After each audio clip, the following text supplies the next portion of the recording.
I'm talking brushes tonight, but I found some photos, archives of things I've done in the past, about 20 years ago. Yeah, paint finishes and things that I've done in houses and for different upcycle jobs. So I was going to share that with you. I have a lot of brushes here. I'm not going to go through them all, but this would be great for you to see how many I've got, because it might save you by, you know, doing what I've done and accumulating so many. I've got brushes here for furniture painting, for artwork of all sorts, you know, watercolor, acrylic and oil, and sometimes I do borrow from one to use in others. So I'm going to show you my favorites, and I'm going to show you why I like brushes and why I don't like particular brushes. Some of the most expensive brushes I've got I don't use, and some of the most expensive brushes I've got I do use, and vice versa. I've got some really cheap ones, very, very cheap ones that I used often. So I will show you just a few, and as you saw in the picture, I'll show this bad boy, show you what this, actually I'll show you what this is for when I show you the photos, because I've got a job that I did with that. And it's a huge job, and you'll get to see that. So I'll start by showing you how many I have, okay? Well, this is not all of them, but this is most of them. So I'll just hold it up quickly. They're in buckets. Ready? So I've got those. Some you may recognise. I've got these. And I've got these. And these. If you saw my table, it's like a forest here, a forest of brushes. These, and these, and these. So you can see I've got a lot of brushes, and the reason why I've got most of these, because I spent decades as a professional artist. So a lot of these are for oil paintings, like you're seeing in the background. So I used to do portraiture. So a lot of these are for oil paintings, but I do borrow some of these for my furniture painting. And like I said, I do use some of the cheapest ones often. Now with the watercolor, these are probably all I've got. I would say 3 times this, but these are what I use for the watercolor. And I'll show you my favorites, and I'll show you what I would do to narrow them down. So this one particularly is a really, really good brush, and it was expensive. I think I paid at the time $50 or $60 for this, and it's extremely soft, and it has a pointy tip. So when it's in the paint or the water, it flows really easily, holds a lot, and you can do broad to a fine tip with it, and it's good for smaller works, for the big washes and so forth. I'm not going to be able to. It's a Neef, number 12. I wouldn't be without this particular brush, and then the rest are pointed. When you put them in water, they'll come down to a very, very, very fine point. So don't try this at home, but see that? Oh, hang on. See how they come to a very, very fine point. So with watercolor brushes, I find it's very, very important to have them all have a really nice tip on them. Once the tip's damaged, it's pretty useless. Most of them are synthetic, I think, although some will be sable probably. And I go down to a really, really, really tiny, tiny, tiny size, which will be a 000 or something. These would have been cheap ones, these plastic ones. And I think, actually most of them were, I think this one might have cost me 20 bucks or something, but yeah, that's a Taklon. It's a made in China. Art Spectrum, that is. But basically you need them soft, you need them to bounce back, and pointy. Well, I do. That's what I prefer. But usually when I'm painting, I only usually have about 4. A big one for washes, and then 2 or 3 for the smaller stuff. So I wouldn't, oops, I just dropped one. I wouldn't, there it goes. I wouldn't use them all in one hit, but I like to use all of those. So that's the watercolor brushes. Now with oil painting, a lot of my brushes I'm probably going to end up, next oil painting I do, is probably throw some out because they're getting quite hard. Although I probably should just condition them. I don't tend to use these really square ones if they've got a flat area. I do like, if it's square, for it to be a little bit rounded like that. And again, when I'm working on anything, I don't have a lot of brushes in one hit. I like to keep a couple that are the same for a couple of colors, or a light and dark, and I keep wiping out onto a rag. But I generally work with fairly round brushes. So these are really cheap ones, and these cheap, some of you may have seen these in sets. They're in those really cheap shops usually, and they're, I don't know, they're cents each, I think, or you buy a set of 6 for $8 or something. They might be just over $1 each or something. But they eventually do, this metal thing does open up, and sometimes these do fall out. But you get a fair bit of use out of it for the money. Now I do use these with the furniture painting I use them to apply liquid wax. I like them because if you get them, they're pretty long. You see this one, which is a size 10. I'll put it to my face so you can see kind of how big it is. It's pretty long. There's little chance of you getting that metal part near your furniture, and because they're rounded, they can kind of really get in to the crevices. So I really like those, and what I do is when they start to wear down, I cut them flat off and use them as stencil brushes for stenciling. So that's when I've done, I've cut it down, and see I'm holding it together with masking tape here, and this sometimes pushes in. I think that's the one that pushes in, yeah. But they're fairly stiff, and they make a really nice stencil brush. So this is the one I tend to grab out all the time.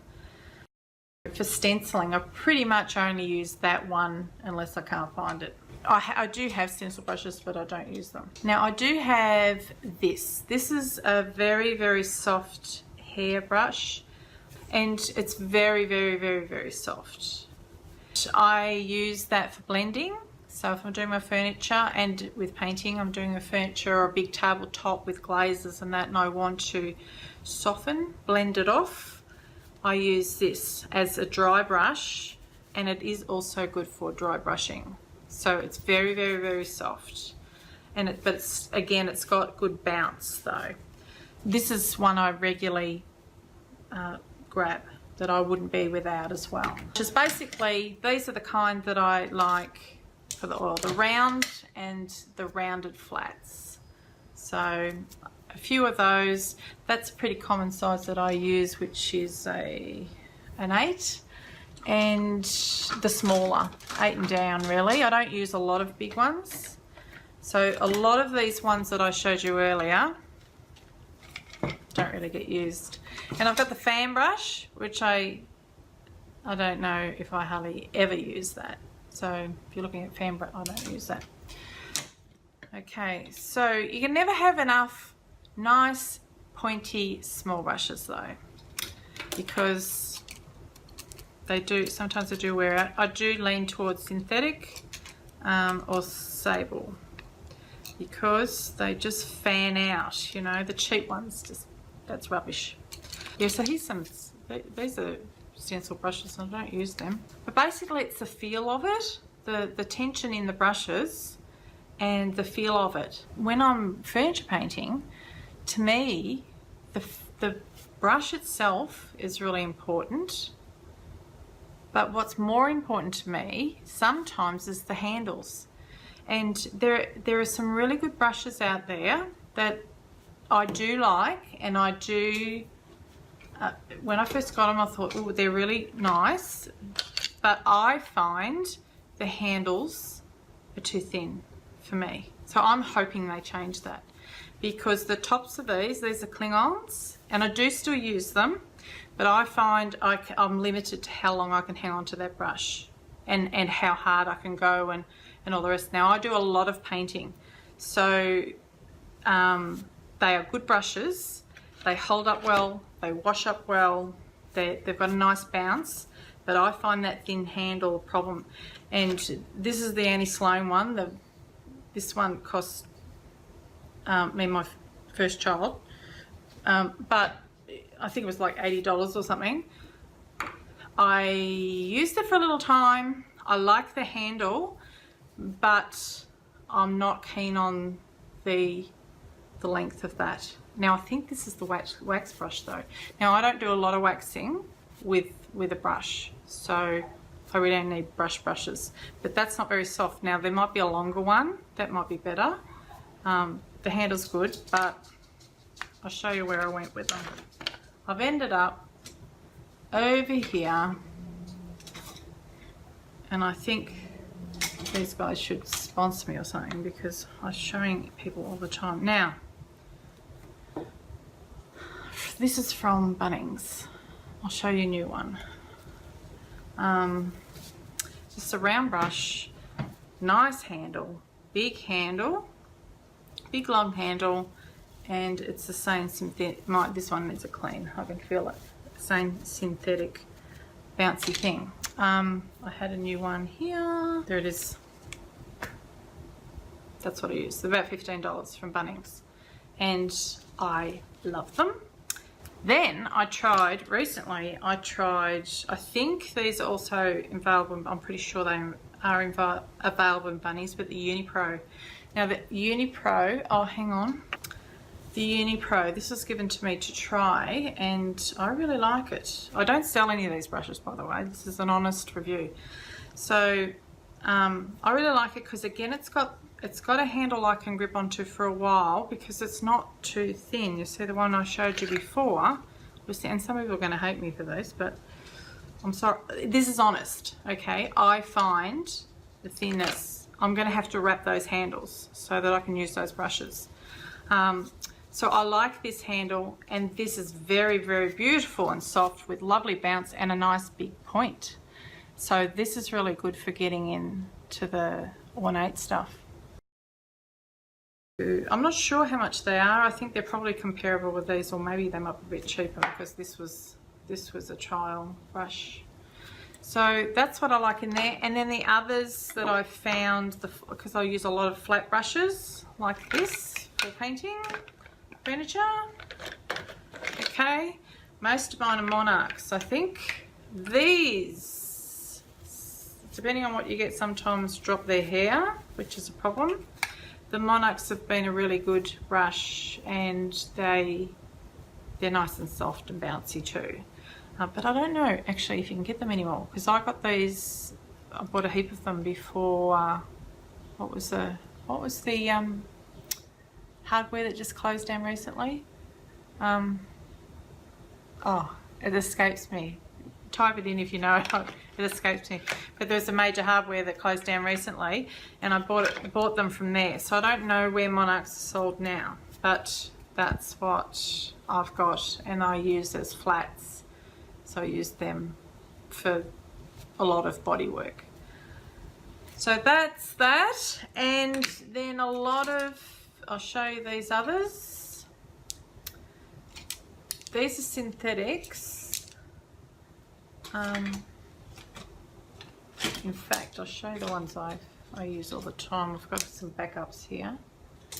Okay, these guys I first got in those $2 shops.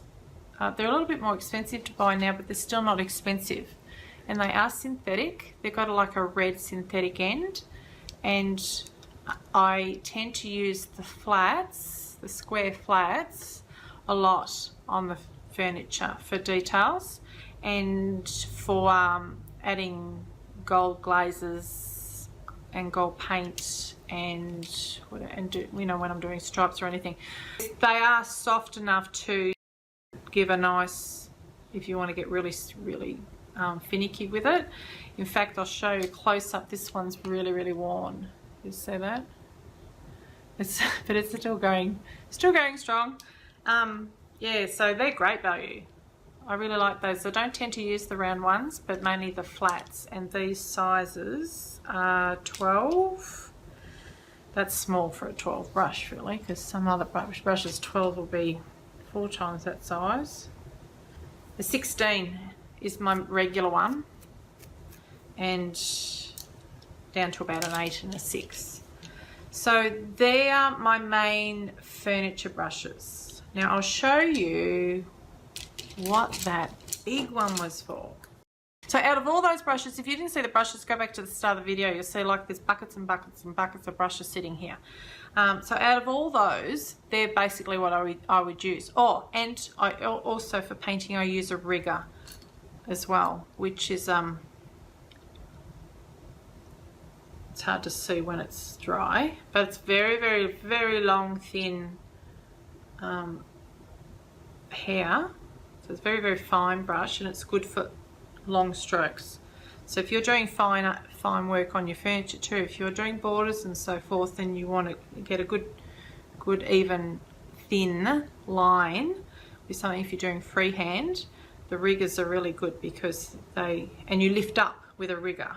Usually you don't do that, you lift up, and because you have more control lifting up. So that's just a little tip for you. Now, and I've got these, and I'll tell you what, I got these and I hate them. They fall apart like nobody's business. And you know what I should have done is I've got a wax brush that I actually bought from Bunnings, and it just fell out. It fell out as soon as I started using it. It was terrible. It looks kind of like the Annie Sloan maybe one, but it's horrible. This is called a stipple brush, and it's almost like a broom. But what you do is it softens the paintwork, and you can do all stippled effects, like it's sort of like a sponged effect but finer. So you do this kind of thing with on the paint, and I'll show you what I did with it.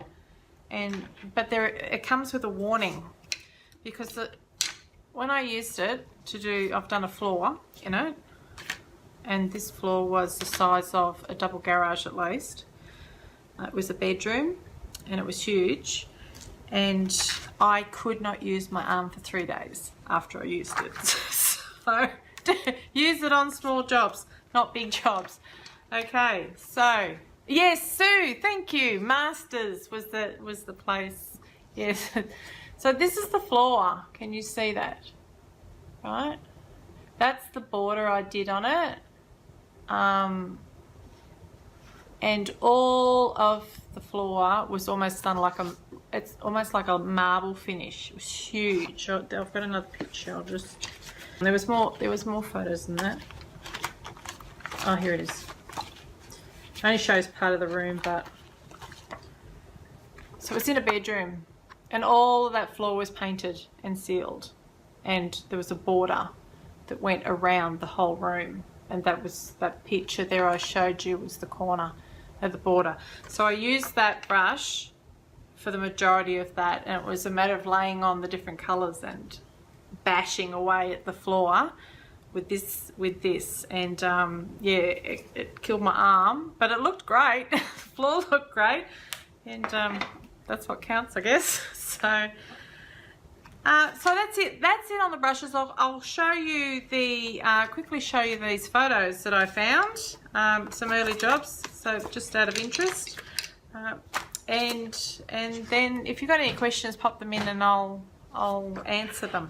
So this is an old wardrobe that I did. So this is one of my very first jobs 20 years ago maybe, and that was the after. So again, I think I used the stipple brush on that wardrobe too. Had gold feet. Oh, you can see a bit of the floor there too, see?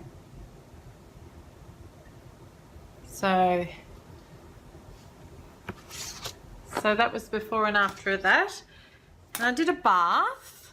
Well, actually, my late husband did the inside of the bath. So that was the before. It was a grotty old clawfoot bath. And that was after I'd finished with it. So we completely did the inside and sealed it. And I finished the outside there. And the sheet metal behind it, the pressed metal behind it, went into the bathroom. And then it was the laminate bathroom, and I showed, right at the start, I showed you the picture. This is what we did, or I did, around the tiles. I broke up some of the tiles and put a decorative border of, with just a plain, fairly plain tile around, and just let the broken pieces make the pattern. And then I had two garden, I think they're like cupids or something. I'll see if I can.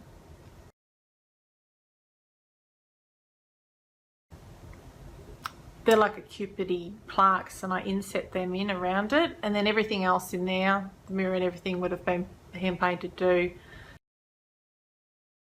So you know what? If it ever goes out of fashion, it comes back again and again and again. And in fact, some of the most expensive antiques out there are hand painted. And this is pretty horrible. That was the bedroom with the border, and that was a paint finish too, but you can see the fabric on the drawers was restoring the old antique drawers. I think it was a decorative, yeah, some decorative and stenciling on the doors. So it was a bit florally for me, too florally for me now. It probably suits some people. Windows, you know, the fake lead light window, and the kitchen that went from the brown laminate to a fake wood finish. So that was all hand painted. Now I can't even remember what paint I used, but I mean, chalk paint wasn't around at the time. So I don't know. I know that I used that ESP stuff and prepared the laminate first before I painted. And we end up I painted the tiles too and stenciled the tiles. And I know that they didn't last. When you accidentally hit it with a knife or something, you know, when you're doing the dishes or whatever, it did chip off. But since then, I've had a house where the tiles were painted and they seem to last. So I think paint in general has improved over the years and the quality's got better. But yeah, so, and we went from, I did all that wood finish and then went back to plain. so that's the beauty of paint. You just change it, and that's, you know, and there's a recycle job. That's a ship's wheel as a pot holder. And this was my son's bedroom that was all in blues and that, and see those cupboards? I built those cupboards.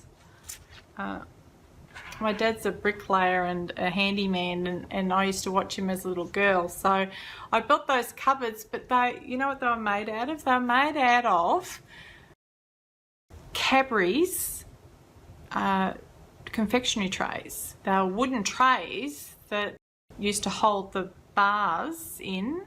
I think they went into racks, but I'm not sure. And they're old Cadbury's trays, and they're the doors. And I've virtually made just about the whole thing out of those doors. So I think the sides were the trays. I think the sides were trays as well. So, you know, we had to use everything that we had and do with what we had and make the most of it. So that's what we did. Recycling for a very, very long time, or upcycling, or making something pretty that's, you know, pretty ordinary. So I hope that was helpful. If you've got any questions, quickly jump them in, and please do share and let people know about these videos. My mind is just absolutely exploding with ideas of things I could share with you, because there's so many areas that could help out. But that's the brushes for today, and I hope that that was helpful and might have narrowed down some choices or just things to think about when you're picking brushes out for yourself. And it is individual. It is an individual thing. Like I said, I go by feel, so what feels good to me may not feel good to you. So I would recommend if you're thinking about getting an expensive brush and you've got friends that have got them, perhaps just ask them to try them, have a feel and see if you think that brush might be good for you. And you know, what doesn't work for me is going to be lovely for someone else. But you know, it's definitely a personal, individual choice. Thank you. Looking at start chalk painting, very helpful with checkout. Yes, that's wonderful. I'm glad it helped. Actually, I don't know if you've seen my other videos, but go back through the videos. There's some tips all the way through those. But I am very, very focused on putting, you know, really considerate information together this year. I've only just started doing lives not long ago, so I'm learning all the tech stuff, and I'm, you know, just learning to speak into the camera really. So it will improve over time as well, and I'll be able to present even better for you. But yes, I'm glad. I hope it encouraged you, because that's my intention. So have a lovely evening, if it's evening where you are, and I will see you next week. And in the meantime, check out what comes up on the page and say hello.